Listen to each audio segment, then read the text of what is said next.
অসম চৰকাৰ মুৰ্দাবাদ মুৰ্দাবাদ মুৰ্দাবাদ অসম চৰকাৰ মুৰ্দাবাদ মুৰ্দাবাদ মুৰ্দাবাদ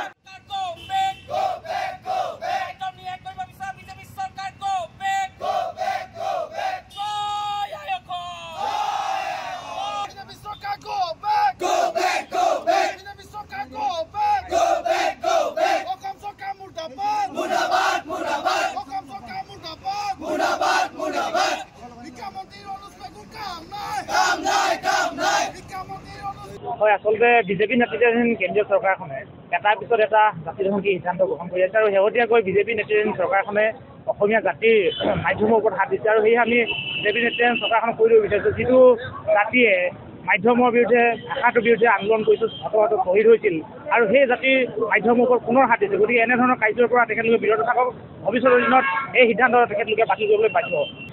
মাতৃভাষা বিৰোধী এখন চৰকাৰে যিটো হতকা সিদ্ধান্ত গ্ৰহণ কৰিছে সেই হতকা সিদ্ধান্তৰ কাৰণে আমি তীব্ৰ প্ৰতিবাদ জনাইছোঁ।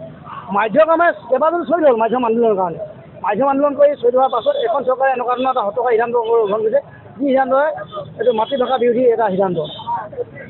ইংৰাজী শিক্ষক নিযুক্তি দি ইংৰাজীত ভালকৈ পঢ়োৱাৰ ব্যৱস্থা কৰিব লাগে যিটো মুহূৰ্তত ভাৰতবৰ্ষৰ প্ৰধানমন্ত্ৰী ডাঙৰীয়া বিভিন্ন ৰাজ্যত গৈ পিনি মাতৃভাষাটো মাধ্যমটো শক্তিশালী কৰা মানে তেওঁ আহ্বান জনাই আহিছে মাধ্যমটো শক্তিশালী কৰিব লাগে।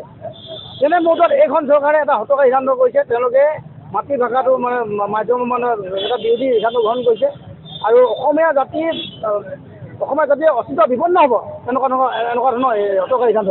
গতিকে আমি চৰকাৰখনক দাবী জনাইছোঁ প্ৰতিযোগিতা তেওঁলোকে এনেকুৱা ধৰণৰ হতকা সিদ্ধান্ত বাতিল কৰক অনুসাৰে আহিবলগীয়া দিনটোত আমি তীব্ৰ আন্দোলন গঢ়ি তুলিবৰ কাৰণে বাধ্য হওঁ। হয় সদৌ অসম ছাত্ৰ সন্থাৰ আহ্বান মৰ্মে আজি আমি 2000 আঞ্চলিক ছাত্ৰ সন্থাই মাধ্যম বিৰোধী আজি প্ৰতিবাদ সাব্যস্ত কৰিছোঁ। আচলতে অসমীয়া মাধ্যমটো নিষেধ কৰা ষড়যন্ত্ৰ এই চৰকাৰখনে বহু আগৰ পৰাই আচলতে চলি আছিল আৰু তেওঁলোকে কৰিবলৈ চেষ্টা কৰিছে। গতিকে এই অসমীয়া মাধ্যমটো জীয়াই ৰাখিব লাগিব মাধ্যম বিৰোধী যি তেওঁলোকৰ সিদ্ধান্ত সেই সিদ্ধান্ত বাতিল কৰিব লাগিব। এটা জাতি জীয়াই থাকিবলৈ আচলতে মাধ্যম ভাষা থাকিলেহে আচলতে জাতিটো জীয়াই থাকিব।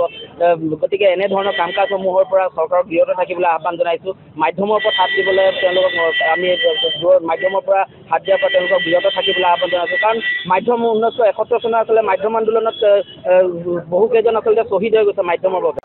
অসম চৰকাৰ মুৰ্দাবাদ মুৰ্দাবাদ মুৰ্দাবাদ অসম চৰকাৰ মুৰ্দাবাদ